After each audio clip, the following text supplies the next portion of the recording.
خب اینجا بخش دیگری از خیابان رودکی هست که ملاحظه میکنید این منطقه رو و ارزم به حضور شما که به سمت تندیس اسماعیل سامانی داریم میریم. تبلیغات شهری رو مشاهده میکنید برای لباس که دستی هم تکون داد از شانس ما و این منطقه این برف زیبا همچنان ادامه داره. خب اینجا مرکز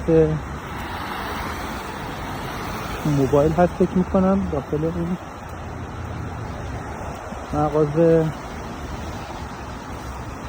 میریم به سمت امیر اسماعیل سامانی و